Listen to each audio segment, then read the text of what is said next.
बाबाजी त्रेतायुगात एक युद्ध सुरू झालं. त्या युद्धाचं एक नाविन्य होतं. एका बाजूनं प्रकांड राक्षस होती आणि एका बाजूनं वैकुंठवासी माधव महाराज मगर सुरजखेडकर सांगायचे 4 लोक होती.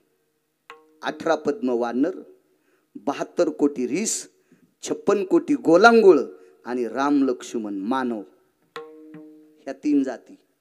18 पद्म वानर, 72 कोटी रीस आणि 56 कोटी गोलांगुळ, ह्या 3, आणि प्रभू रामचंद्रन लखनलालजी मानव, 4 लोक. आणि एका बाजूनं फक्त प्रकांड राक्षस, त्याच्यात एकही मानवी देहधारी नाही, सर्व राक्षस होती, सर्व राक्षस. राजे होत तत्वकुंभ नावाचा व्यक्ती राजा रावणाकडे होता. 127 विद्वानापैकी एक विद्वान होता. तो 127 विद्वान होते त्याच्याकडे. त्याच्यापैकी तत्वकुंभ सुद्धा निशाचरच होता. मग एका बाजूनं राक्षस आहे आणि एका बाजूनं 4 लोक आहेत. 4. ह्या 3 जाती पशुच्या येऊन इथल्या आहेत, पण प्रभाग वेगवेगळे पडले. गोलांगुळ वेगळे, वानर वेगळे. रीस म्हणजे अस्वल, रीस म्हणजे अस्वल. गोलांगुळ तुम्हाला, वानर तुम्हाला माहित आहेत.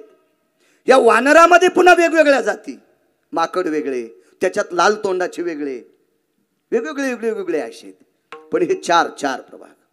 एवढं युद्ध तुंबळ झालं, एवढं युद्ध तुंबळ झालं, काय सांगू आता संतांचे उपकार. आणि रावण एके दिवशी संध्याकाळी मीटिंग लावली. फार मोठा रावण होता. रावणाच्या बाबतीत जर विचार करायचा झाला तर रावणाच्या घराची एक चौकट इकल्यावर 35 बारे आमदार होता येते. रावण जर आज जिवंत असता तर काय कोणाची मायवेली त्याच्या विरोधात फॉर्म भरायची. संभाजीराजे एवढा प्रकांड विद्वान रावण, श्रीमंत रावण, विद्वान तर जाऊ दे, एवढा विद्वान, एवढा श्रीमंत. एक मुद्दा सांगतो. रावणाच्या लंकेची पूर्वेकडची भिंत 269 किलोमीटरची होती. गोळ्याने संपले बरं माया. मला याच्या चालू येतात तर याचा डोक्याचा काही संबंध येत नाही. हे अपघातामुळे बॉयलजनला क्रॅक गेलाय चाटे सर, त्याचा याचा काही संबंध आहे. दुखतंय खाली. आणि हे खराब असतं तुम्हाला कशाला कीर्तनाला बोललं असतं तुम्ही. हे चांगलं आहे म्हणून बाहेर किंमत आणि घरी किंमत आहे. हे जायचं गेलं का ती पप्याची माय विचारित नाहीत, कुठे आहेत, माग आहे. हो, म्हणून हे डोकं चांगलं ठेवून घरी जात जा. 269 किलोमीटर लांबीची भिंत, 11.5 फूट उंच, रुंदी किती असेल ते घरी गेल्यावर पहा. बाबा ही सगळी सोन्याची होती. 269 किलोमीटर उंची, 11.5 फूट. 3च फूट जर अशी भिंत कोरली, 3 फूट ना, किती लोक खुश होते. आणि एकाही नालायकाला प्याला पैसे द्यायचे नाही, फक्त त्याच्या घरी त्याच्या बायकोला जोत द्यायचं. तुम्हाला नाही कळायचं. नॅकलेस ते नवीन दागिना आला आणि बैलाची जोती गेली आणि यायला आले. मला सांगा, एका बाईला 5 तोळ्याचं जोत दिल्या, तिचा हात जातो का बाबा दुसऱ्या बटनाकडे. आणि इतकी रावणाची भिंत मोठी होती. एका घराच्या चौकटीला सोनं 22.5 क्विंटल. भावट्या सांगतोय, भावट्या. ते कवाडन फवाडन कुलाफेन फुलाफेन ते सोडून द्या. तेवढा श्रीमंत रावण. मीटिंग लावली संध्याकाळी. कार्यप्रस्थ प्रधान होता. प्रस्थ काय म्हणे, किती वानर गेलेत रे. गुप्तचरांनी सांगितलं, वानर तर मेलेत नाही, पण एकाही वानराच्या अंगावरचा बाणानं एक केस पण निघला नाही. वानराच्या अंगावर सगळे केस असतात ना, एक केस निघला नाही. रावणानं पटपट आणूनच घेतलं. नालायक आहेत म्हणे, तुम्ही मूर्ख आहेत. आम्ही करावं काय मालक. अरे हाना ना. आणि मग ते खादाडन झोपणार भाऊ होतं त्याच, ते बोंबले उठलं. काय नाव होतं त्याचं, कुंभकर्ण. त्याला काही जरी म्हणलं, त्याचा पाहुणा तुमच्या गावात आहे का, मग तुमच्या पोटात काऊन डबा उठावा. कोणाचा पाहुणा असला तर मग गाडी फोडतात. काय गेले ते नालायक होत ते. तुम्हाला एक सांगू का, या भारतीय संस्कृतीमध्ये अर्थाच्या मिमध्य पराकाष्ठेमध्ये एक शैक्षणिक क्षेत्रातलं रत्न होऊन गेलं. त्या रत्नाचं नाव होतं महर्षी सांदीपनी. सगळ्या गोष्टीचं शैक्षणिक क्षेत्रातलं रत्न. ज्यांच्याकडे 12 वर्ष 9 दिवस पंढरपुरातला मालक शिकायला होता बाबा. किती विद्वान असतील ते महाराज. आणि त्यांचं एक वाक्य श्लोक सांगत नाही, 20 शिक्षण काल संपल्याच्या नंतर, आपला शिक्षणाचा काल संपल्याच्या नंतर आपण जर 10 रुपयाची भाकरी खात असोल तर 90 रुपये संध्याकाळच्याला घरी आणायला पाहिजे, तरच तो कुटुंब प्रणालीत राहण्याच्या लायकीचा आहे. तर तो कुटुंब प्रणालीत राहण्याच्या लायकीचा आहे. 20 रुपयाचं खात असेल आणि 1 रुपया कमीत नसेल तर तो नालायक भविष्यात त्या घराला नाशिकला इटा उचलायला नेणार, पुण्याला गटार उपसायला नेणार. पैशाच्या विरोधात बोलणं राजेव लय सोपं आहे. आणि पैसे नसताना कारभार करणं इतकं सोपं नाही. पंढरपुरातल्या मालकाला जमला नाही. पंढरपुरातल्या मालकाचे पैसे उडाल्यावर कुबेराच्या इथं झोळी घेऊन गेलता. मग त्या मालकाला पैशाशिवाय चालत नाही तर तुम्ही आम्ही कोण्या झाडाचे पत्ते. विठाला विठाला.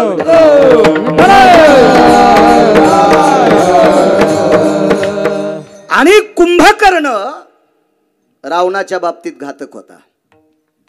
घातक होता, घातक होता. रावण बाबा 3च लोकांमुळे मेला. एक भावाचे मंद विचार, एका भावाचे फुटीरवादी विचार, आणि बहिणीनं 80,000 भावजाय असताना दुसरी आणायला लावली त्या तुटलेल्या नाकाचीनं. 80,000 भावजाय. दादा मला एक वहिनी आण. हो, भावाचा पिना पाडा त्या वहिनीनं. काय तिला बुद्धी सुचली काय माहित. तरी पंढरपुरातल्या मालकाच्या भावानं तिचं नाक घेतलं कापून नकटीचं. वाजीला रावण. यमधर्माने रावणाला आलिंगन द्यावं, देत नाही यमधर्म कोणाला आलिंगन. पांडवाला दिलं नाही. धर्म किती अधिकारी होता बाबा. अर्जुन किती अधिकारी. भगवान शिवशंकरांनी पाठ थापतावी अर्जुनाची पाठ. शब्बास अर्जुना, शब्बास अर्जुना. पण त्या अर्जुनाला सुद्धा आलिंगन यमधर्मानं दिलं नाही. कृपा केली आणि विराट राजाच्या घरी नष्टचर्या 12 महिन्याची करत असताना आशीर्वाद दिला, जा सुखात राहताल, कौरवाला सापडणार नाहीत. आलिंगन नाही दिलं. रावणाला आलिंगन दिलं. रावण म्हणला यमधर्म महाराज हे माणसाला नेते हे यम वेगळे, मारिती झोडीती हे वेगळे हो, यमधर्म वेगळा. जसे पोलिसात SP IG DIG काय काही पद असतात तसा ते यमधर्म वेगळा. आलिंगन दिलं. रावणानं सांगितलं ठराविक लोकांना आलिंगन दिलं, त्याच्यापैकी मला दिलंय. राम किती जन्माला आल्यावर मी मेलो असतो. यमधर्मानं सांगितलं 1 कोटी राम असते तरी मरत नव्हतास. मग मेलो कस काय. बहिणीनं आणि 2 भावानं तुला वाजिले. बहिणीनं आणि 2 भावानं वाजिले. कुंभकर्णाच्या बाबतीत 9 श्लोक आले. त्याच्यातल्या एका श्लोकाच्या उत्तरार्धात इतका घाण शब्द आहे, महाराष्ट्रातला एकही कीर्तनकार तो शब्द सांगू शकत नाही बायका पुढे हसल्यावर. त्यानं जर लाच सांभाळली तर बरं का, सांगू शकत नाही. इतका घाण शब्द वापरला. आणि बिभीषणाच्या बाबतीत सुद्धा एक वापरला, तो सांगता येईल, मी म्हणणार नाही. मनशी बिभीषण शहाणा परी तो महामूर्ख झाला. मालकांचं वाक्य. आपली पात्रता नाही बिभीषणाला मूर्ख म्हणण्याची. का? कारण बिभीषण भजन करणारा होता. तुका म्हणे अग्नी झालासे शीतळ आणि प्रतापे सबळ नामाची या. बिभीषणानं भजन केल्यावर त्याचं घर जळालं नव्हतं. त्याच्यामुळं माझी पात्रता नाही. मालक म्हणत असतील 18 संतांपैकी त्यांचा अधिकार वेगळा आहे, आपल्याला का, आपण कशाला डोकं लावायचं. त्या रावणानं मीटिंग लावली आणि राग आला कुंभकर्णाला. राग राग काय सांगू आता, संतांचे उपकार सांगतोय. राग आला, राग कुंभकर्णाला. आणि कुंभकर्णानं रावणाचं दर्शन घेतलं. दादा आज दशरथ नंदन यथा दक्षिणाधिपतयच्चा येते. दशरथाचे पुत्र राम आज दक्षिण दिशेच्या मालकाच्या स्वाधीन करतो. दक्षिण दिशेचा मालक म्हणजे यम स्वाधीन करतो. रावण म्हणला शाबास जाय. मोठ्या लोकांना चोंबळलं की खुश होत असते. नुसतं म्हणायचं वा वा वा काय काम आहे. सांभाळलं की खुश होत असते. येतो म्हणे दादा. निघला. युद्ध सुरू झालं बाबाजी. कुंभकर्णाच्या अंगावर बरीच वानर गेली, पण त्यानं एकाही वानराच्या नादी न लागता प्रभू रामचंद्राच्याच समोर त्याने युद्ध केलं. बाबा सकाळी सूर्योदय झाल्याच्या नंतर, सूर्य कासराभर वरी गेल्याच्या नंतर युद्धाचं शिंग फुंकल्या जायचं. आणि युद्धाचं शिंग फुकलं की दुधुंबी नावाचं वाद्य वाजलं जायचं. दुधुंबी नावाचं वाद्य, दुधुंबी नावाचं वाद्य आता जरी कोणी वाजिलं तर 95 वर्षाच्या माणसाचं रक्त पळतं, इतकी दुधुंबीत ताकद आहे. ते कशाला म्हणते, हे मराठीत ज्यानं MA केले त्याला मेळ नाही बसायचा. कशाला म्हणते दुधुंबी वाद्य? कारण आपल्याला सवय लागली घरच्याचा इटन शेजाऱ्याचा भांग नीट. आपण आपले शब्द सगळे फुकून दिले आणि दुसऱ्याचे बोखंडीवर घेतले. त्याच्यामुळे कळत नाही ना आपल्याला, काही कळत नाही आपल्याला. दम नाही सप्त्याला, दम नाही रामायणाला, दम नाही भागवतायला, दम नाही प्रवचनायला, दम नाही वाऱ्याला. गुण कोणाला आहे? इथं बसलेल्या 125 बायकांनी तंबाखू सोडायची. तुम्हाला या पवित्र मातीची शपथ आहे. या मातीत कोण जन्माला आलेले माहिती आहे तुम्हाला? इथं बसलेल्या 125 बायकांनी तंबाखू सोडायची. सप्ताह सफल झाला. आणि तंबाखू जरी एखाद्या बाईनं सोडीत नसल तर ज्या सुनाला पोरग झालं तिनं पोरग 5वीत जाऊस तर सासूच्या तोंडापाशी न्याचत नाही. गुण आला पाहिजे. मी 90,000ची मसड घेतली बाबा, तुरी इकून घेतली. तुरी इकून, आवाज दादा थोडासा, तुरी इकून मसड घेतली 90,000ची. बाजारात सकाळी दूध काढलं 9.5 लिटर निघलं.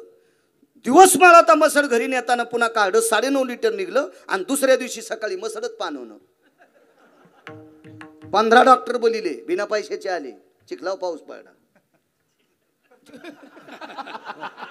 म्हणजे ज्याला संध्याकाळी देते ते डॉक्टर पण पैसे नग म्हणले.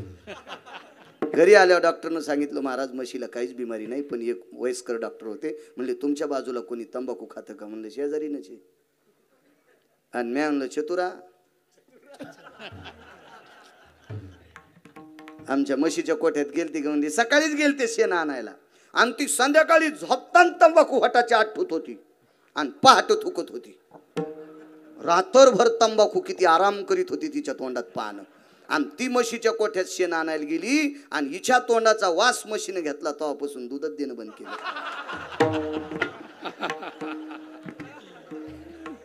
बाबा केवढी मोठी मसड असती, केवढी मोठी मसड होय संभाजीराजे. मग ती मसड जर तंबाखूच्या वासानं पाना चोरीती तर गुरुजी 6-7 महिन्याचं लेकरू किती कोमल असते हो. हिच्या तोंडाचा वास घेतल्यावर ते मोठ्यापणी बिन पाण्याची पेईन आणि चढ गव्हाचं रान फुकीन दोरके. सोड तंबाखू, सोड सोड सोड सोड तंबाखू सोड. काय पोट भरत का त्या तंबाखून? 125 बायकांनी तंबाखू सोडी की बाळ्याला पुण्य लागन.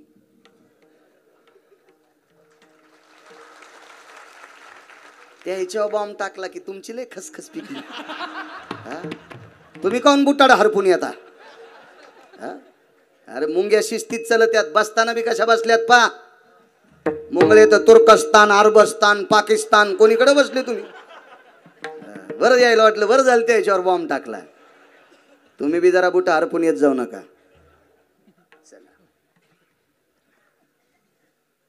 दुधुंबी नावाचं वाद्य वाजलं बाबा. युद्धाला सुरुवात झाली. प्रभू रामचंद्र पहाटेपासून कुंभकर्णासोबत द्वंद्व करत होते. आत वरुदाम शिरसा भयद स्वेदाति जायते यतद्धराधिष्ठितं पुनिताया. डोक्याचा घाम पृथ्वी झेलीत होती. इतका घामाघूम प्रभू रामचंद्र झाले. जगाचा मालक आहे, विश्वाचा मालक आहे. ही सृष्टी ज्याच्या ताब्यात आहे तो जगाचा मालक, जगदानंद कंद जगतपती. माझ्या अयोध्येचे मालक, विश्वाचे पंढरपुरातले मालक घामाघूम आहे, जर्जर आहेत, व्याकुळ झालेत.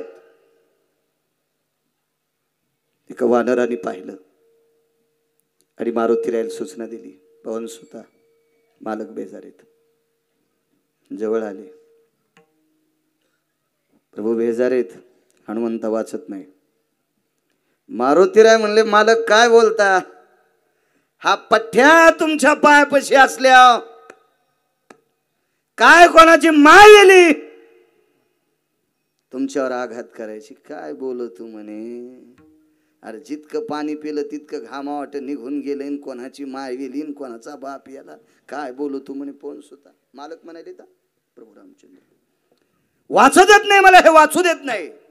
अरे बाजूला सरकावा तर सूर्यवंशातला पुरुषार्थ मातीत चाललाय आणि याच्या सोबत युद्ध करावं ते हे मला मातीत घालायला मरतच नाही बेट. काय सांगू आता संतांचे उपकार. पुराण लय गोडे राजे, लय गोडे पुराण. पुराणाला कोणी मान्यता दिली माहिती, माझ्या देहूतल्या मालकाने. तुका म्हणे नाही विश्वास ज्या म्हणी, पहावे पुराणे विचारोनी. पुराणाला कंठात बांधलं तुकोबरायने, गळ्यात बांधलं. आपण त्या पुराणाच्या मतानुसार चालायचं. भंगिरे भंगिरेनं सांगितलेलं आपण नाही मान्य करायचं. अहो भंगिरे देवत मानायचे नाही, शेंदरी हेंदरी दैवते कोण पूजे होते घेते. देव सुद्धा ज्ञानोबाराय तुकोबारायने सांगितलेलेच मानायचे. त्या देवाच्या व्यतिरिक्त आपण नाही आपलं डोकं कुठे ठेवायचं, बाकीच्या देवांना आपण मानायचं. डोके फुटतेन. ज्ञानोबाराय तुकोबारायने ज्या देवांना मान्यता दिली नाही ते देव मानल्याच्या नंतर योग असा आला. मारुतीरायने सांगितलं, प्रभू 1 तासाची मुदत द्या आणि 1 तासभर याच्यासोबत युद्ध करता का. भगवान म्हणले, आजचा न उद्याचा दिवस तर टिकतो गडे, पण आज न उद्या जर हे नाही मेलं तर मग आम्ही वाचत नाहीत. मग अयोध्येत तू जाय. मारुतीरायला बोलायत बरं का, मारुतीरायला आरोतुर बोलायची माई काय पात्रता आहे. प्रभू रामचंद्र बोलायत बाबाजी. मग हनुमंता तू अयोध्येत जाय आणि अयोध्येचा कारभार शत्रुघ्नाच्या हाताने भरताच्या हाताने व्यवस्थित चालू. मालक फक्त 1 तास दम धरा. दुपारची माध्यान्ह होती, युद्ध चालू होतं. मारुतीरायनं सूक्ष्म रूपात उड्डाण केलं आणि लंकेत प्रवेश केला. आणि लंकेमध्ये 7 सटव्यापैकी 1 सटवी सापडली. सटवी कळती तुम्हाला. सटव्या शक्यतो बायकांना माहीत असतात. 5वीच्या दिवशी ते उलटे सोयीचे भावले काढीत असतात. मला इतकं माहिती म्हणजे मी का बाळातीन थोडाच झालो हो. एखादा पुन्हा म्हणायचा ना बायकाला माहिती, मग तुला कस काय माहिती. अरे मला वाचायचा नाद आहे म्हणून माहिती, मी वाचतोय ना म्हणून माहिती मला. हो माणसं तिरपट चलत येत ना, मला वाचायचा नाद आहे म्हणून माहिती. मानवांचं भविष्य लिहिणारी सटवी वेगळी. तेव्हा एखाद्याला भाकडवाद वाटत असेल तर सटवीला मान्यता आळंदीतल्या मालकाने दिली. आगा सटवीची ये न विसंबिजे. मग आळंदीतले मालक जर सटवीला मान्यता देतात तर 4-2 पुस्तकं शिकलेला म्हणला मी सटवी मानित नाही, उडी टाक कशात तरी. तू येऊन काय घेणे, मानील तो देईल काही आणि न मानील तो नेईल काही. बाबा ज्याची पात्रताच नाही. मला सांगा, घोडं पाहुण्याचं आहे का गध पाहुण्याचं आहे. सरळ जे असन ते म्हणलं पाहिजे. पाहुण्याच्या गध्याला पण गधच म्हणावा आणि आपला पाहुणा नसला त्याचं घोडं असलं तरी घोडं म्हणावं. बरेच गधे पाहुण्याच्या गध्याला घोडं म्हणतात. तसं नसतंय. जी परंपरा आहे का त्याच्यावर बोललं पाहिजे. उग काही बी करायला कालवायचं विचकायचं हे मला मान्य नाही. सटवीचं कस काय नकून मानू. तुला कोण मान म्हणते. आणि 2-4 लोकांनी घुगऱ्या वाटणं म्हणजे आज थोडंच असतं काय. ज्ञानोबारायांचं वाक्य ते. आजही काही प्रांतामध्ये बाबा बाई बाळंतीण झाल्याच्या नंतर 5वीच्या दिवशी 5वीचं भजन ठेवतात, 5वीचं कीर्तन ठेवतात, 5वीचं प्रवचन ठेवतात. हो 5वीच्या दिवशी सगळेजण एकत्रित येऊन हरिपाठ करतात. वारकऱ्याच्याच घरी जरी बाई बाळंती वारकऱ्याचीच असेल तर 5च तुळशीचे मणी घरीच तयार करतात आणि 5वीच्या दिवशी त्या लेकराच्या गळ्यात घालतात. काल्याच्या दिवशी गावाचं नाव काय, सुरळे गाव. सुरळे गावातल्या 101 तरुणांनी जे माळकरी नाहीत त्यांनी, माळकऱ्यानं उगच आता सोंग आणू नका, नंबर लावू नका, ज्यांच्या गळ्यात मुळात माळ नाही त्या 101 तरुणांनी काल्याच्या दिवशी बाबाच्या हाताने माळी घालायच्या. तुम्ही केलेला एवढा अवडंबर तो सफल झाला, नाही तर काही सफल नाही. मग सोनाराच्या नळीवाणी इकडून तिकडे गेले वारे. 101 पोरांनी. तेवढे पोरं भरत नसतील तर ज्याचे दात पडलेत का त्यानं चावणं गेल्यावर तरी बाबाच्या हातान माळ घाला. चावणं गेल्यावर नको वाचा वाचा करू रे, निदान आता तरी तासाती रे. या मातीतले मोठे महात्मे जन्माला आलेत. आदरणीय बाबांच्या हातानं माळी घाला घाला घाला. तर सप्तकारणी काय करायची मोठाली सप्ती करून महाराजांनी त्याला खपक्या पाकिट देणे. तुम्ही असेच तेल गेलं तूप गेलं ना हाती तो पटना आलं. काहीतरी घ्यायला पाहिजे ना, घ्यायला पाहिजे काहीतरी. असो बाबा, ती सटवी शोधली. ती राक्षसांची सटवी होती. कोण? मी तितिक्षा सटवी आहे. वा, निशाचरांचं भाकीत तुला येतीस होय. कुंभकर्णाचं भाकीत कोणी लिहिलं? ती म्हणली कोणाला बोलायलास, कोणाला बोलायलास तू, कोणाला? तिला माहीतच नाही बाबा काय तर मारुतीराय काय माहीतच नाही तिला. तिला वाटलं वानरच आहे का नाही दुसऱ्याचा पाला तर खाणार झाडाचा. कोणाला बोलायला? मारुतीराय म्हणले तुलाच बोलायलो जिजी, तुलाच बोलायलो, तुलाच. काय सांगू आता संतांचे उपकार. तुलाच बोलायलो जिजी, मी तुलाच बोलायलो. काय काम आहे तुझं? काही नाही. कुंभकर्ण कशान मरण बया. वाननेर आलं मला विचारायला. तिला माहीतच नाही काय ताकद आहे. हे बाबा काय ते पैठणच्या मालकाला विचारा. येऊनी जन्मला मरकट, वैष्णवा माझी अतिश्रेष्ठ, हनुमंत म्हणावया कनिष्ठ, आयसा पापिष्ट कोण आहे? वैष्णवा माझी अतिश्रेष्ठ. पैठणच्या मालकांचं वाक्य बाबा. दिसायला तिला वानर दिसलं. कोण आपण? तेव्हा युगत चमत्काराशिवाय नमस्कार करीत नाही. राजाचं पोरगण प्रधानाचं पोरग हत्तीच्या जवळ खेळायचं. हत्तीच्या जवळ. आता राजाला माहित होते प्रधानाचं पोरग आहे ना हत्तीचं पोरग आहे. मग ते कालांतरानं काय करू लागले, हे हत्ती काही करी न गेल्या त्याचं नाक कवळं असते. हत्तीचं सोंडीचं पुढचं तोंड असतं ना ते कवळं असते. यायनं काड्या घेतल्या नाकाल टोचल्या. भळा भळा रक्त निघू लागलं. राजा निघण्यासाठी आला. प्रधानजीनं माऊताला सांगितलं ए अंबारी लावा, म्हणजे हत्ती चालवणारा तो माऊत. तो माऊतानं सांगितलं नाकातून रक्त आले. बोलून घेतलं. कशाने आला रे? राजे साहेब आपले सुपुत्र आणि प्रधानजीचे सुपुत्र यांनी त्याच्या नाकात काड्या टोचल्यात. राजा जवळ आला आणि हत्तीच्या कानात म्हणला येडपटेस का काय तू? अरे महजरी पोरगण प्रधानाचं असलं त्या मारी नको, पण सोंडीत धरून असं फेकी जाय एकदा, नुसतं असं करी जाय. मग सोंडीत धरलं आणि एकदा असं केलं. ते वरी नेले तो तरच संडास झाली. पुन्हा हत्तीच्या नाकात काड्या टोचायला आली नाही. होते राजाचे पण जरा उचलावत लागलं ना. अहो ती राक्षसाचं भविष्य लिहिणार पण चरचरच बोलू लागली. कोणाला? मारुतीरायला. मग मारुतीराय म्हणले बाई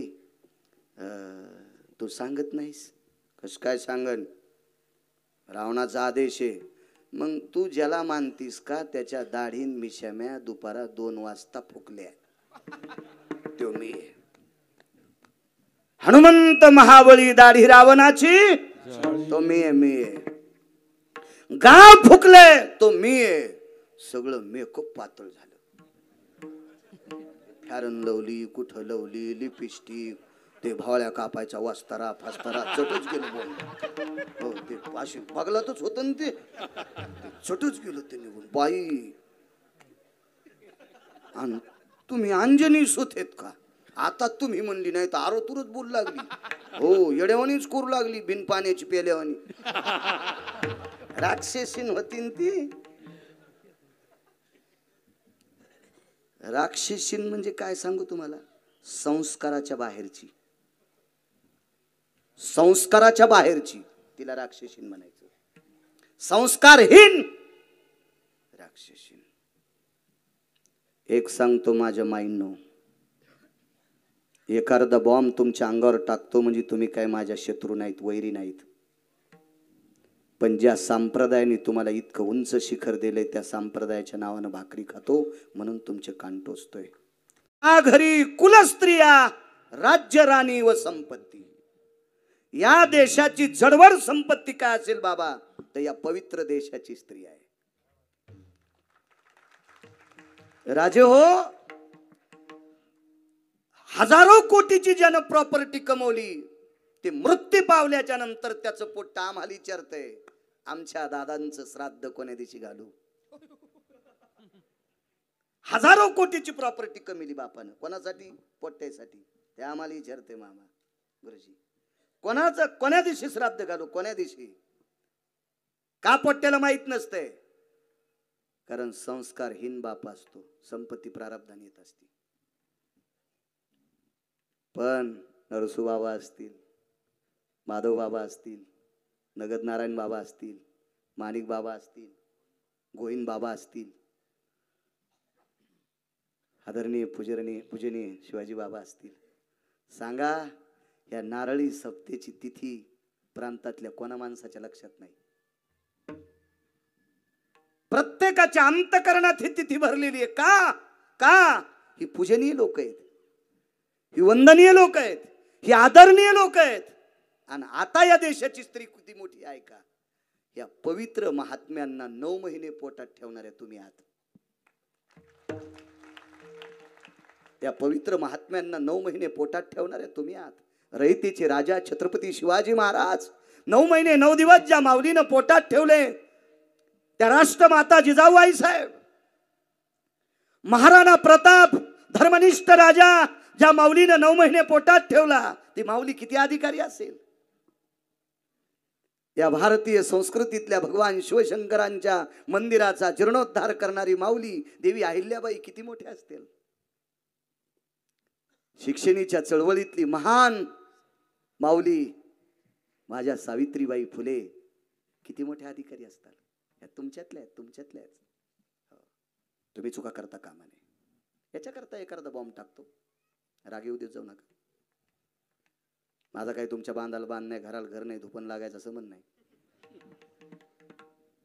दुसरा मुद्दा सांगतो. जगातला कोणताही बाप मुलाला 25% वेळ देऊ शकतो, आई 75% देऊ शकते. म्हणून या पवित्र देशातल्या भारतातल्या बारीकशा उज्ज्वल ताऱ्यांना तेजस्वी तारे करण्याची ताकद माहीत असते. मन माय चुका करता कामा नये. अंधश्रद्धेच्या तत्वावर आरूढ राहायचं नाही. वारकरी संप्रदाय घट्ट कंठात धरायचा आणि जोमानं आपल्या लेकरांना उपदेश करायचा. मोठी होतील लेकर, भविष्यातली तारे होतील, ती देशाची तारे म्हणून चमकतील. संस्कारहीन म्हणजे राक्षसीन इथपर्यंत आलतो ना महाराज. बाबाजी मी तुझ्या मालकाच्या दाढी मिशा जाळल्या असं सांगितल्याबरोबर घामच आला तिला. आणि मग म्हणले मारुती राय कुंभकर्ण कशान मरण हे सांगते पण मला रावण मारीन. मारुती राय म्हणले ते तुला कळाल्यावर मारीन पण तू नाही सांगितलं मी तुला आता मारतो. मी आताच आपटीतो, अशी आपटून समुद्रात टाकतो. चांगल्या माशाने तुला खाल्लं पाहिजे. हो आताच आपटीतो. बाई पण एक करता का मी सांगते पण मग मला वाचितान का? अरे तू कुंभकर्णाचं मरण सांगितल्यावर परवाच्या दिवशी रावण्या मारणारच आहेत ना आम्ही. तुला काय ताण घ्यायचा? युगजून मला म्हणला रावण्या कस काय म्हणजे मी तू अचुलता ऐकतो वापस घेतो मग शब्द माफी मागतो. बाबा काय होतं माहितीये का? हे 2-3 पुस्तकं शिकलेली दुसऱ्याच्या नाकायनं काड्या घाली. बुटकभर पाणी घेतून समुद्राला आंघोळ घालतून तू थुतरत धुतलं नाहीस. तो तोंडात बरस तसाची रूम नाड केल्यावानी आणि समुद्राला अर्घ्य भास्करो तेजो भयो दिवाकरम निशापती सर्वस्थितायाम आपामपती निर्भयो. तुला धुई तोंड आधी. या संप्रदायात अभ्यास कमी असला तरी चालेल बाबा. या संप्रदायात श्लोक कमी असले तरी चालतील, ओया पाठ कमी असले तरी चालतील, अभंग पाठ कमी असले तरी चालतील तर किटनाना. पण आपली बायको सोडून जगातल्या प्रत्येक स्त्रीला जो माय आणि बहीण म्हणतो तो जगातला 1 नंबरचा महाराज आहे. तो 1 नंबरचा महाराज. पराविया नारी रखुमाई समान मानिलिया धन काय वेचे. परस्त्रीला आई म्हणणारा हा संप्रदाय. रावण या परीक्षेत नापास झाला. या परीक्षेत रावण नापास झाला. अगा तेजू जगदानंद कंद पतये सभार्या सुजायते वात्सल्ये अर्थदायिनी म्हणजे लक्ष्मी रमा तत्वल्लभेताम हरणंच सर्वस्थितः. चूक केली रावणानं. हे काय आमच्या आजन लिहिले का गोट्या खेळणाऱ्यानं लिहिले? चूक केली. जायो तो माते न करी साया स्वामी विष्णुदास. आणि या संप्रदायात तसा बट्ट्याबोळ करणाऱ्या नालायकाला मानत नाही. रावणाच्या त्या चुका आहेत. चला असो, याच्याकरता म्हणतोय मी. त्याचं माझं काही भांडण नाही. ते काय माझ्या विरोधात इलेक्शनला उभा नव्हता.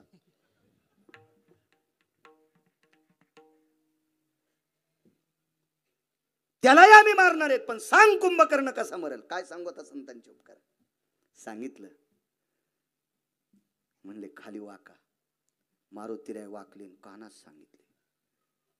पोटे शुभवस्थिता सव्याम पृष्ठे शुभय स्थिता नाम द्वंद्वानाम परचक्रेषु भय सव्या सव्य अपसव्या स्थितम पृष्ठेषु चक्षु हितेशम दक्षिणाधिपतये.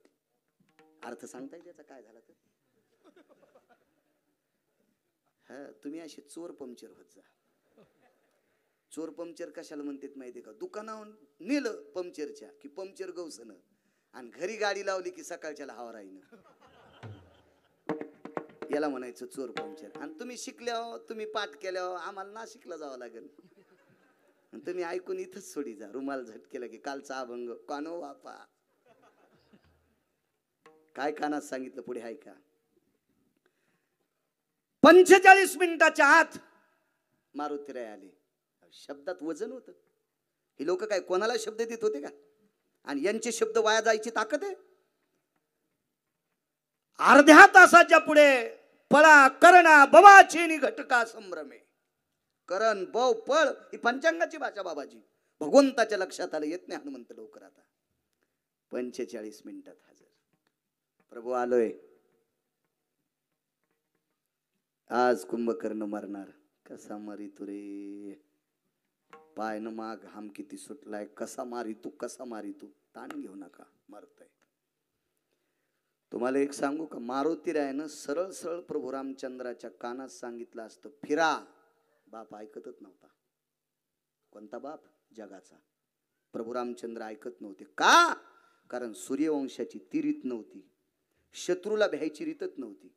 9 गोष्टी सूर्यवंशातल्या होत्या. एक तर जीव गेला तरी हरकत नाही पण शब्द मोडायचा नाही. एक अगा द्वंद्वा परिचक्रेशी पलाया भय व्याप्त्या. शत्रूला भेऊन पळायचं नाही. 2 पैकी हा नियम. द्वापार युगात मोडा बरं. द्वापार युगात पंढरपुरातल्या मालकानं नियम मोडा. कधी कधी सांगता येईल कोणाच्या देखता मोडा? हा कोणता वन? कालयवन. बर. रामायणात कोण होता? किती भागवतकार फुकल्या सुधरतान. पहिली मला गोळी घाला. जाऊ द्या. एक जण म्हणला महाराज इतकं नका आम्हाला दुटू. तुमचं काय पाकिटावर चलते म्हणून पाठ करता. आम्हाला काय तितक्या कुटाने येऊन गरज आहे. हे बाई असं चलत द्यायचं. म्हणून देवाला रणछोड राय नाव प्राप्त झालं. रणछोड राय रणातून पळाले. पण सूर्यवंशातला एकही राजा पळाला नाही. बाबा एकही पळाला नाही. मारुतीरायच्या लक्षात होतं आपण सांगितलेलं मालक ऐकणार नाही. आपल्याला आपल्याच युक्तीनं करावं लागेल. बुद्धिमतान वरिष्ठम. काय सांगू आता संताची उपकार. आता बघा टप्पा. आणि मारुतीरायनं शेपटीला आदेश दिला बाई जरा मालकाच्या गुदगुले कर बरं. तो शेपटी म्हणली बाई. आणि प्रभू रामचंद्राच्या गुदगुल्या मी तोडते ना. मारुतीराय म्हणले तू मही हेस ना. काय शेपटी? तू माही हेस ना शेपटी. कसे तोडतील मालक? ती म्हणली बाई मग तुम्ही हातान करा गुदगुल्या हातान. अगं ऐक ग तू. ऐक ग ऐक ग. कोड आहे माझ्या डोक्यावर. संकट आहे माझ्या डोक्यावर. तू ऐक कर गुदगुल्या. सव्या ती अपसव्या सव्या ती अपसव्या येत पुच्छाग्र भय भागेशु. पुच्छ म्हणजे शेपटी. अग्रभाग म्हणजे टोक. सव्या ती अपसव्य म्हणजे डावा आणि उजवं. काखेमध्ये शेपटीचा गोंडा हलत होता बाबा. प्रभू रामचंद्र असं झटकायचे पण माग पाहत नव्हते. धुरंधर योद्धा पण मारुतीरायने शेपटीला सांगितलं अगं फिरवणं पटकन. आणि मग शेपटीनं जास्त असं केल्याच्या नंतर प्रभू रामचंद्र म्हणले कोण. पाड झाली कुंभकर्णाकडं आणि तोंड झालं मारुतीरायाकडं. प्रभू रामचंद्रांनी सांगितलं हनुमंता सूर्यवंशातल्या राजाचा नियम मोडास. ऐका मालक मी किती नियम मोडाय ते नंतर पहा, पण एकदा पुन्हा वापस फिरून पहा. बाबा तो कुंभकर्ण खाली पडला होता, खाली पडला होता. कुंभकर्ण खाली पडल्याला पाहिल्याबरोबर प्रभू रामचंद्राच्या डोळ्यातून पाणी आलं आणि मारुतीरायाला मिठी मारली. पाहून स्वतः 3 दिवसापासून बाण मारतोय रे, मरत नाहीये. काय औषध दिलंस? कशान मेला कुंभकर्ण? मारुतीरायाने ब्रह्मांडाच्या मालकाचे डोळे पुसले आणि प्रभूला सांगितलं प्रभू मी काही केलं नाही, कुंभकर्णाला तुम्हीच मारले. मी कुठं मारलं रे हनुमंता, मी कुठं मारलं रे? अरे मी जेवढ्या वेळ त्याच्याकडे तोंड करून होतो तेवढ्या वेळात मेलाच नाही. मी तुझ्याकडे पाहिल्याच्या नंतर कस काय मरतोय? तुझ्या डोळ्यात ताकद आहे, तुझ्या शौर्यात ताकद आहे, तुझ्या या उभरांग पिंडात ताकद आहे. नाही प्रभू, त्याला मारण्याची ताकद तुमच्या पाठीत आहे, त्याला मारण्याची ताकद तुमच्या पाठीत आहे. कारण त्याला वरदान होतं, जोपर्यंत विरोधकाची पाठ पाहत नाही तोपर्यंत ते मरत नव्हतं. पण हे देवाला माहित नव्हतं बाबाजी. मग विटेवरच्या मालकाला प्राणदान द्यायची ताकद, विटेवरच्या मालकाचं संकट दूर करायची ताकद आणि त्या युद्धात जय प्राप्त करायची ताकद ही कृपा मारुतीरायाची झाली. म्हणून तू कोबराय पहिल्या काय सांगू आता संतांचे उपकार, काय सांगू आता संतांचे उपकार, काय सांगू आता संतांचे उपकार, काय सांगू आता संतांचे उपकार.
काय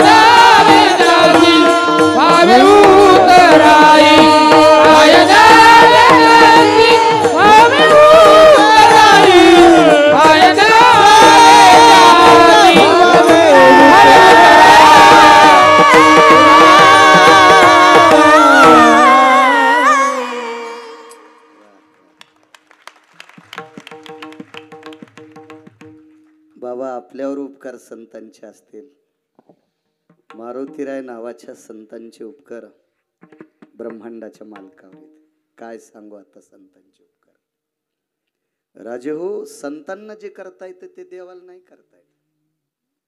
कारण देव जे करतो का ते बायोडाटा बघून करतय. तुमच्या नशिबात काय लिहिलंय, कसं होणार आहे ताटे सर, कुठं आपटणार आहेत, कुठं वरी जाणार आहेत, यानुसार मामा नाना देव करत असतो. हे सगळा बायोडाटा चुलीत घालून पुढच्याच चांगलं करतात ती संत असतात. सगळा बायोडाटा चुलीत, ती ताकद या लोकांची.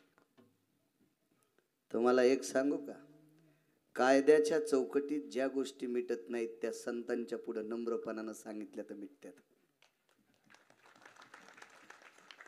या लोकांची ताकद असते. एक पुरावा सांगतो बाबा. टाइम झालाय का?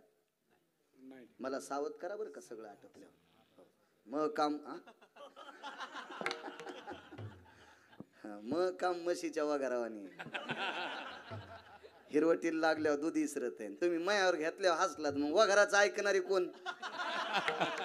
यायला मला वघारू म्हणल्यावर मस्त वाटलं. विठाला विठाला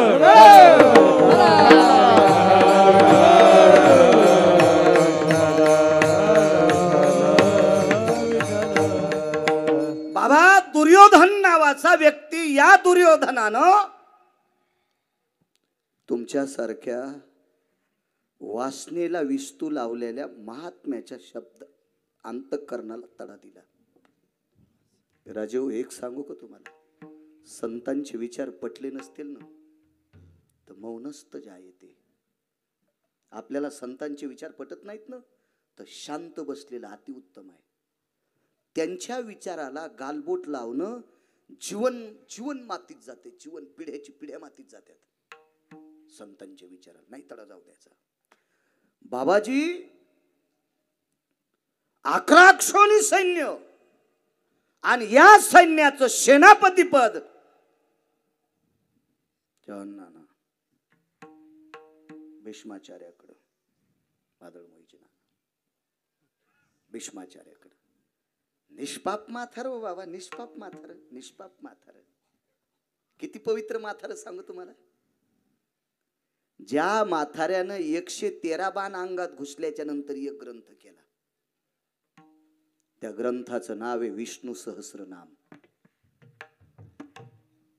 आणि त्या ग्रंथाचं वाचन सप्त्यात होत नाही, तो सप्ताच नाही.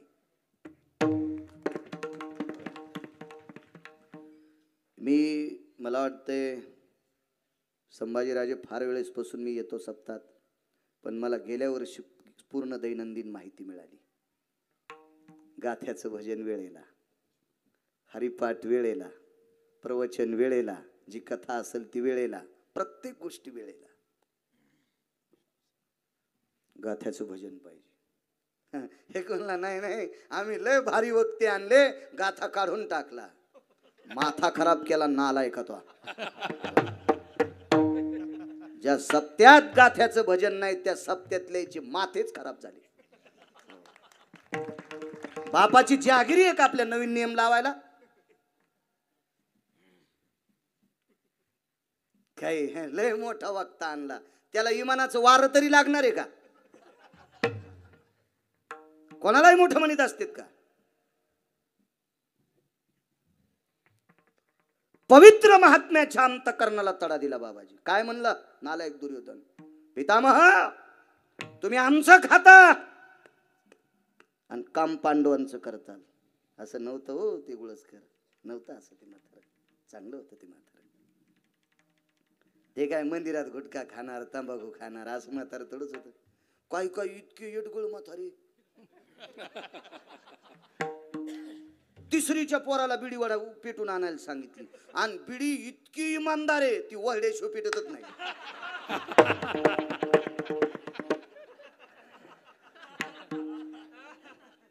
आणि हे काताड,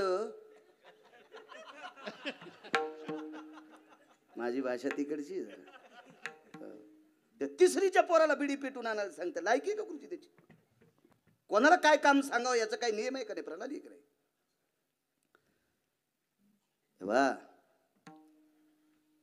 कोणाच्या विषयी गरळ वकणे हे चूक आहे, किंवा अधिकार नसताना कोणाची स्तुती करणं ही सुद्धा चूक आहे. पण बाबाजी मुस्लिम समाजाच्या धर्म मंदिरामध्ये, त्याला मस्जिद म्हणतात, आपण जात नाहीत, पण कुठेही बिडीचं दुंडूक आणि काड्याच्या पेटीचा तुकडा सापडत नाही. माझ्या विटेवरच्या मालकाच्या दर्शन मंडपामध्ये कोपऱ्यात तंबाखू खाऊन थुकू नये याच्याकरता पांडुरंगाचे चित्र कोपऱ्यात काळ्या रंगाच्या शाहीनं काढलेत, पण तिथं पण नालायक थुकतीत. लायकी आहे का? मी एकदा तिरुपतीला गेलो, गाडी केली, सारे चला म्हणले, मी गेलो, जात असतो. माणसानं प्रांत पाहायला पाहिजे, बघितलं पाहिजे, याच्याकरता यात्रा करायला सांगितल्या. तर गेलो तर मग खाली ती सगळी तिथली लोक येतात, ती त्यांनी ते बिड्या कोणाच्या असतील, कोणाचा तोटा असेल, काय असेल ते, कोणाची सिगारेट असेल, चट हिसकून घेतले. तर आमच्यासोबत एक कार्ट होतं, त्यानं वरी गेल्यावर रूम केल्यावर सिगारेट वळली. मी म्हणलं तू कस काय नाही गौसली? म्हणला मी गाडीच्या एअर किन्नर मध्ये टाकून आणली.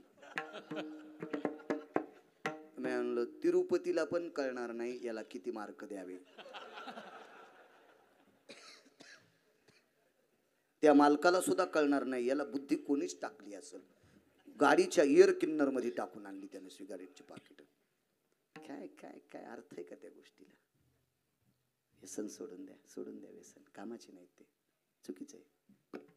दादू दादू दादू वाढ नाही, वाढे वाढ वाढे वाढे. ज्या बाईला स्वयंपाक चांगला येतो का तिनं वाढाव पण कन कन. हो, आमची इथली आणती की भजे चांगली तळीत होती, असे बचक भर धरायची, वाढ म्हणल्यावर दोनच टाकायची. मी म्हणायचं आणती का काकू ते हाताला इचू डसू दे ना, पडू दे ना, असे बद बद खाली पडू दे ना, पडू दे ना.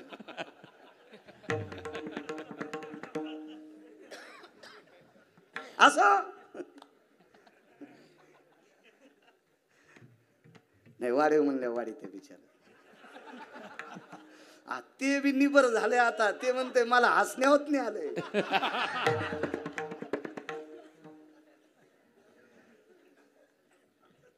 ते पण एक संप्रदायातले घटक आहेत बिचारे, त्यांच्यामुळे माझा आवाज तुमच्यापर्यंत पोहोचतोय.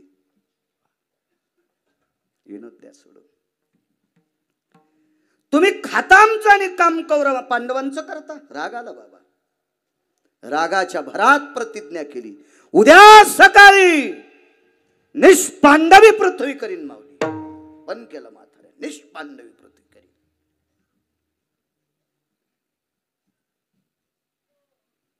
वा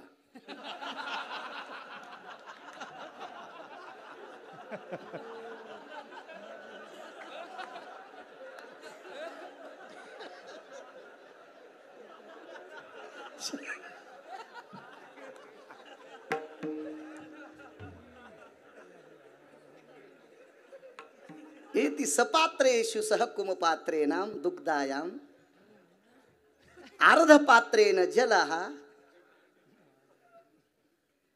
द्विचिमुटा सुपरडस्ट आसामस्य यत् शर्कराति जायते यत् मिश्रणम आलस्य निवारणार्थम चहा पुराणांच कथितम.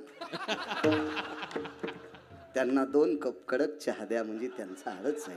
विठाला विठाला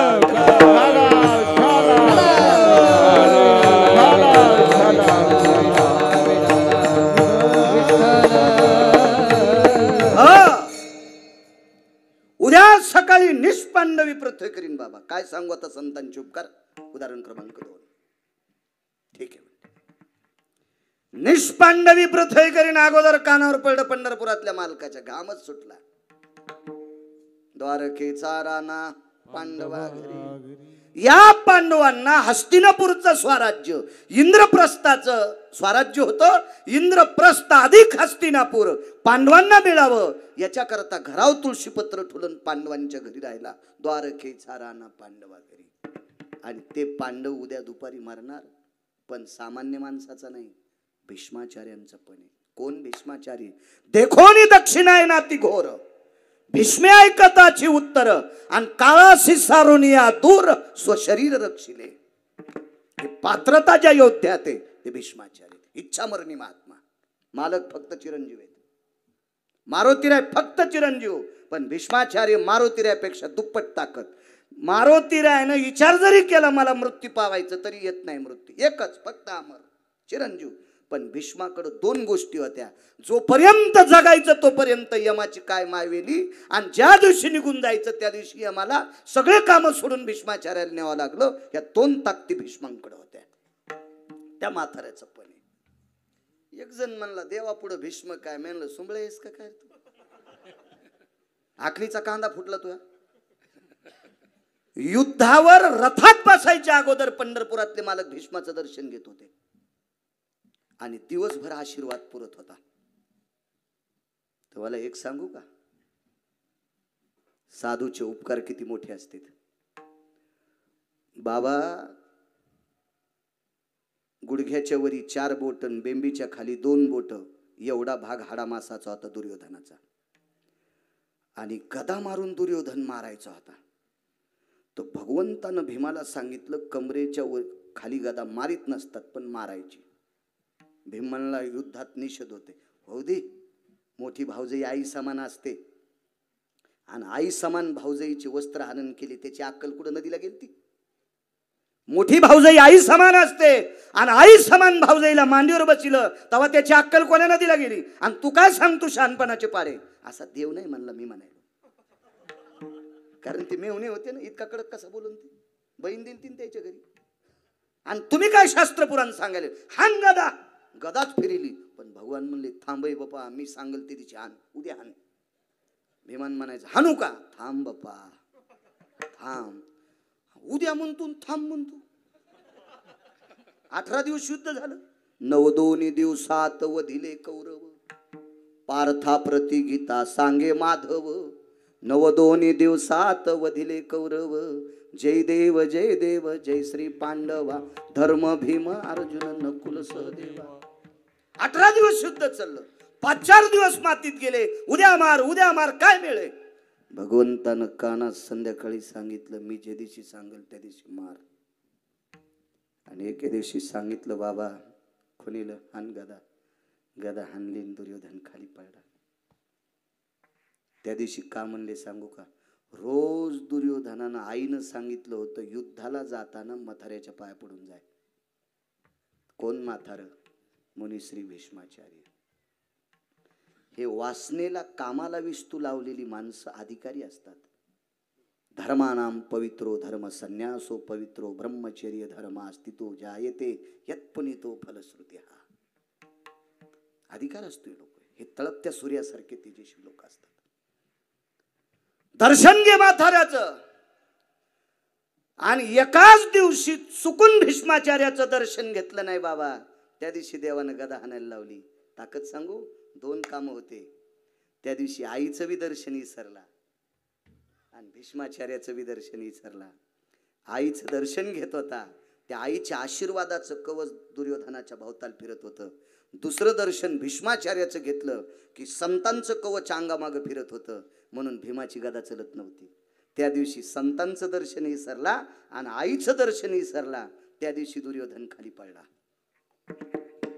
इतकी ताकद आहे संतात, इतकी ताकद आहे आपल्या आई वडिलात. असो काय भीष्माचार्य असतील ते. ठास ठास ठास ठास पंढरपुरातला मालक रडत होता. द्रौपदीने विचारलं प्रभू का रडता. ताई उद्याचा सूर्यास्त व्हायच्या अगोदर तुझ्या कपाळावरची कुमकुमाची चिरी पुसल्या जाणार. काळीच तुटलं, हो काळीच तुटलं. द्रौपदीनं सांगितलं दादा तू असल्या माझ्या कपाळावरचं कुंकू पुसायची काय ताकद आहे कोणात. ताई आजार मर्यादेच्या पलीकडे गेलाय. भीष्माचार्यांचं पण हे उद्या सकाळी निष्पांडवी पृथ्वी करणार. पांडव जिवंत ठेवणार नाहीत. देवा काही प्रयत्न काही नाहीत. भीष्माचार्याच्या पुढे आपलं काही चालत नाही ताई, काही चालत नाही. अख्खी रात्र डोक्याला हात लावून देव होता. काय सांगू आता संतांचे उपकार. अख्खी रात्र डोक्याला हात लावली, अख्खी रात्र. कारण एवढं केलेलं पाण्यात जाणार होतं, एवढा अट्टहास केलेला सर्व पाण्यात जाणार होता. रात्रभर डोक्याला हात. ब्राह्मी मुहूर्त सुरू व्हायला 18 पळ वेळ शिल्लक होता. 30-40 रुपयाला येते. मग लोकायला विचारते, आमच्या चुलती चतुर्थी धरी ती आणि चांद पाशा किळ विकायला आला आणि त्याला म्हणला मामू चंद्र कहा निघायला, त्याला कसा कळन?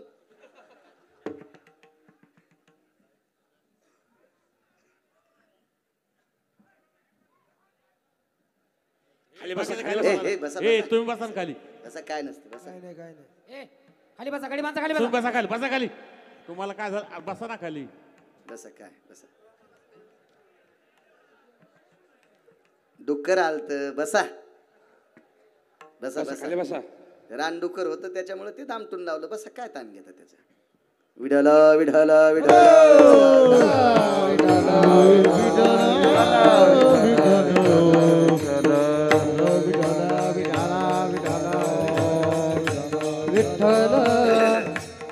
हा.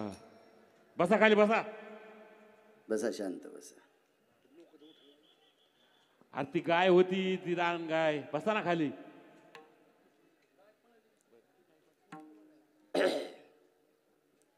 हे पान पडलं की पिपळगाव उडालं होते. नादच असतो त्याला.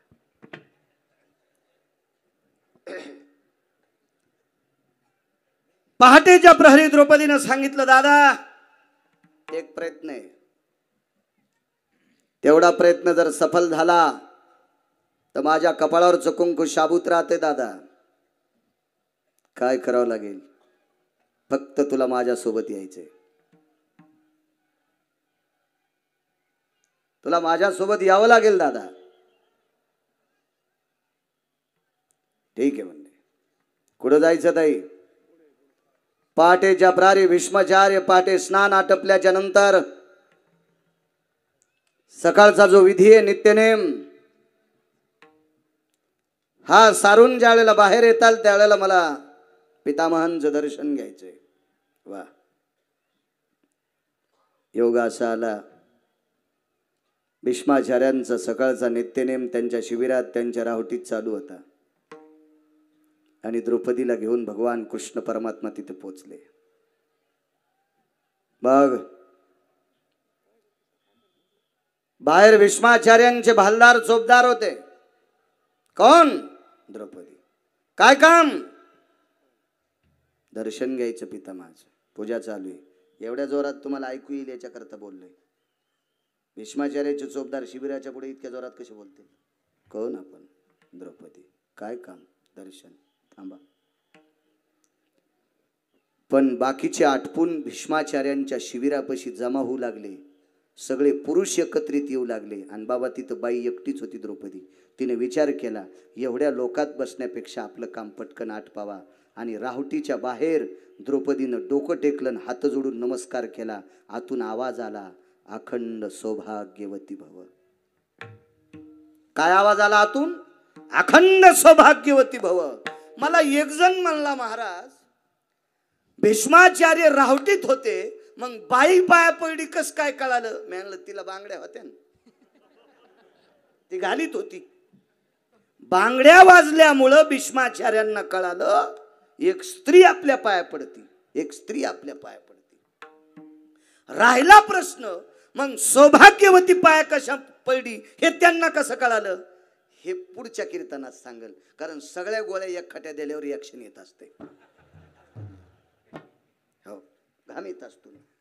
स्त्री पाया पडली हे बांगड्याहून कळालं ना, बांगड्याहून कळालं. हात वाजतेत बायकांची, बांगड्या अशा वाजतात. अखंड सौभाग्यवती भाऊ. भीष्माचार्य बाहेर आले. देवानं सांगितलं चल ना, आशीर्वाद दिलाय, चल ना. थांब म्हणली दादा. आणि मग विचारलं, पितामह मगाशी मी दर्शन घेतल्यावर आशीर्वाद दिला, अखंड सौभाग्यवती भव, तो या जन्मातला का पुढच्या? काय वजन आहे बोलण्यात? देवा मी मगाशी दर्शन घेतलं, तुम्ही अखंड सौभाग्यवती भव असा आशीर्वाद दिला, तो या जन्मातला का पुढच्या? भीष्माचार्यांनी सांगितलं, सोबत कोण आहे? जोडा सांभाळणार. ते चपलापाशी उभं होतं. कोण? पंढरपुरातला मालक. काहीला त्या चपला म्हणजे जोडा वाटला. वाक्य किती गोड होतं. देवा जोडा सांभाळणारा सोबत आहे, म्हणजे कुंकू सांभाळणारा सोबत आहे. जाय म्हणले बाय, जाय जाय जाय जाय. महाराज भीष्म एका साधून दिलेला शाप, काय देवात ताकद होती तो शाप मोडायचा, पण त्या साधूचं दर्शन घेतल्याच्या नंतर तो शापही मोडतोय. भीष्म पण केला खरा. वाक्य ते वेगळ्या अर्थात लावू नका. पण भीष्माचार्यानं दिलेला शाप देव नव्हता मोडू शकत. त्याच्यासाठी जिला शाप प्रदान होणार होता तिलाच आपल्या मालकाचा प्राणदान जीवदान आपल्या कपाळावरचं कुंकू शाबूत ठेवण्यासाठी त्या साधूचं दर्शन घ्यावं लागलं. आणि साधूकडून अखंड सौभाग्य होती व आशीर्वाद प्राप्त झाला. कोणाचे उपकार येते? साधूचे उपकार आहेत. म्हणून काय सांगू आता संताचे उपकार, मज निरंतर जागविती. बाबा, मानस नावाच्या सरोवरावर भीमाला मारुतीराय भेटले. मानस नावाच्या सरोवरावर भीमाला मारुतीराय भेटले. आणि मारुतीरायाला भीमाच्या शक्तीविषयी गर्व निर्माण झाला, आदर निर्माण झाला, भाव निर्माण झाला. आणि मारुतीरायानं सांगितलं, भीमदादा तुला आलिंगन द्यायचंय. पण भीम मारुतीरायाच्या वरच्या रूपावर गेले. आणि भीमाने विचार केला, मी राजपुत्र आहे, वानराला कशाला भेटू.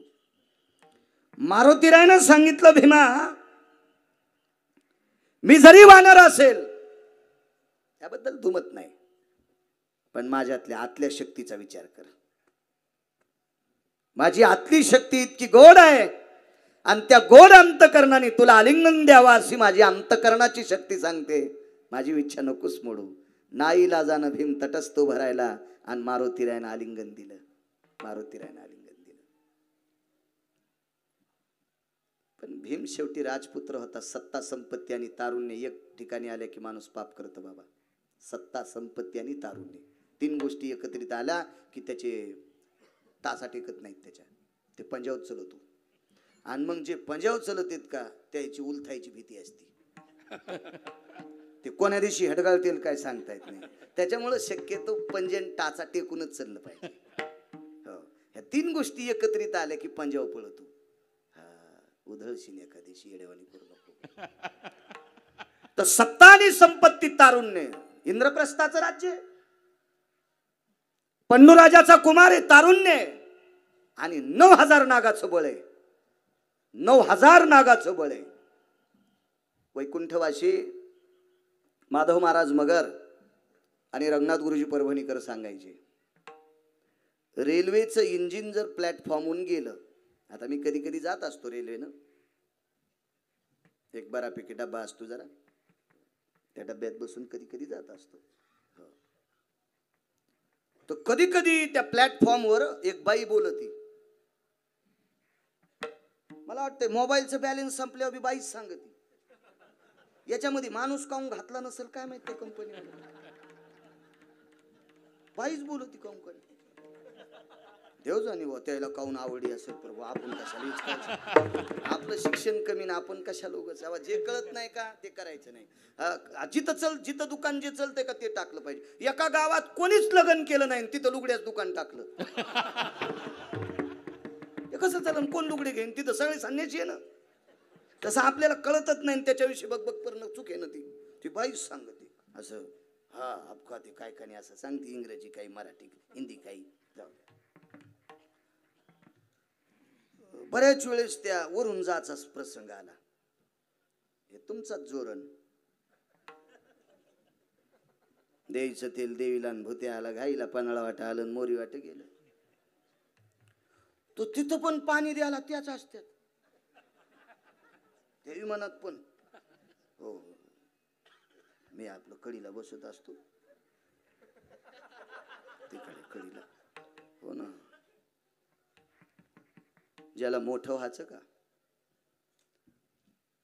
त्यानं स्वतःची पत्नी सोडून जगातल्या प्रत्येक स्त्रीला जगदंबा म्हणा. देवालाही माहित नाही ते शिखर तुम्ही गाठताल. ते शिखर या मालकानं गाठलं. मग त्या बाईनं सांगितलं, कृपया यात्रीगण ध्यान दीजिए, प्लेटफॉर्म 2 के किनारे मत ठहरो, यहाँ न रुकने वाली ट्रेन चलत गाड़ी जा रही है प्लेटफॉर्म 2 के. आता इंग्रजी आलं नाही की इथे थांबू नका, हे मराठी. आमची हिंदी अशीच, उधर से गाडी आई, गाडी चली गई, मै खाली राहिला. ज्याला येत नाही का त्याला लय आगाव बोलायचं नाही. मला वाटतं जिला गौऱ्या लावता येत नाही का तिनं धिरडे करूच नाही. पिठाचा नाश आहे तो. जिला पिठल्यातले गोळे फुटत नाही ती म्हणली मी बासुंदी करते. मी म्हणलं राहू दे मंजुळा, निदान दूध तरी पिता येईन, तुला पिठल्यातली गोळे फुटणं तर बासुंदी कशाला करते. राहू दे राहू दे. बाळ्यानं मुकाट्या मराठी बोलावून येत नाही तुला बाकीचं काही, कशाला हिचकायला. तर ते न थांबणारी गाडी इतक्या वेगात जाती तर प्लॅटफॉर्मवर बसल्यावर टोपी धरून बसतो, तिच्या हवानं टोपी उडून जाते. पण एकही झाड रेल्वेच्या इंजिन पडत नाही. 250 इंजिनची ताकद भीमाच्या पायात होती. भीमानं जर आवेशानं पाय आपटिला तर 2.5 किलोमीटर मध्ये झाड उभं राहत नव्हतं. याच्यापेक्षा याच्या काकात जास्त ताकद होती, 10,000 नागाचं बळ. भीमापेक्षा कमी ताकद होती विराटाचा मेहना कीचक, 8,000 नागाचं बळ. 3 आणि 4 आणि 2 हे कोणाकोणाला बळ होतं ते घरी गेल्या वाचानं गुत थोडं घेतलं सगळं. विडाला विडाला त्या भीमदादाला मारुतीरायनं आलिंगन दिलं, पण तटस्थ भूमिका. आलिंगन दिल्याच्या नंतर असं खळखळून अंतकरणाला अंतकरण भेटलं पाहिजे, त्याला आलिंगन म्हणतात, त्याला मिठी म्हणतात, त्याला कव म्हणतात. करीता आठव धावनिया घाली कव, मिठी म्हणतात. आणि मारुतीरायनं मिठी घातली, पण भीमाच्या अंतकरणात शंकेची खिचडी शिजली आणि भीम तटस्थ उभा राहिला. याला काय खेटायचं, काही काहीचा नादच असतो. मनका गेला पण तनका नाही गेला. अहो तो सावरण्याच्या पाठीमागे जर ऐकलं पाहिजे माणसानं. ऐकायची भूमिका ना सट केलं तरी हरकत नाही, पण आम्ही आमच्या जाग्यावर ताईट मरशीन रे सुंबळ्या, राखुंड होईन तू हो, येडेवण नको करू. ऐकच आहे चांगल्यांचं. भीमाला नाही म्हणालो मी. मारुतीरायला आलिंगन दिलं ना आलिंगन सोडलं. अंग 8 आहेत बाबा, 4च अंग लागले आणि 4 अंग नाही लागले. ते अर्धांग वज्राचं झालं. आणि मग भीमाने विचारलं देवाला, देवा राहिलेलं अंग माझं वज्राचं करता का? मला करता येत नाही. भीमदादा म्हणले, देवा मारुतीराय भजन तुमचं करतेत, मग तुमचं भजन करून ज्या मारुतीरायत एवढी ताकद प्राप्त झाली की त्या मारुतीरायनं मला आलिंगन दिल्यावर अर्धांग वज्राचं होते, तर तुमच्यात किती ताकद असेल? मी बायोडाटा तपासून करीत असतो आणि बायोडाटा चुलीत घालून जे मोठं करतात ती संत असतात. जर भीमा तुम्ही मारुतीरायला मोकळ्यांतकरणाने त्यांनी जसं आलिंगन दिले तसं दिलं असतं तर पूर्ण शरीर वज्राचं झालं असतं. कौरवाच्या पक्षात एकाही व्यक्तीची ताकद नव्हती भीमा तुला संपवायची. पण सगळ्यात तू कंजूशी केलीस संताला आलिंगन देण्यासाठी. या संतांनी भीमावर केलेले उपकार, या संतांनी भीमावर केलेले उपकार म्हणून भीष्माचार्य कधी बी कानाला हात लाईत होते. सुयोधनस्य स्थितो जायते प्रकोदरस्य भवस्थिता अंगाति वज्र कायाति वज्रास्ततो पुनितम नैवंती नाशात भवः. भीमा अर्जित दुर्योधना, अरे सगळ्यांना संपीन. ज्याचं शरीर अर्धवज्र देय कसं संपवायचंय, कसं संपायचंय? दुर्योधनाने विचारलं, प्रभू गुरुदेव 75% शरीर वज्राचं केलं धर्मानं माझ्यावर, तुझ्या संताची कृपा झाली. धर्म संत होते, जीवनभर धर्माचा रथ जमिनीवर आधार चलत होता, संत आहे. भीमाचा अर्ध शरीर वज्राचं कोणी केलं? मारुतीरायनं केलं. काय सांगो आता संताचे उपकार, काय सांगो आता संताचे उपकार, मज निरंतर जागविते, मज निरंतर जागविते, काय सांगो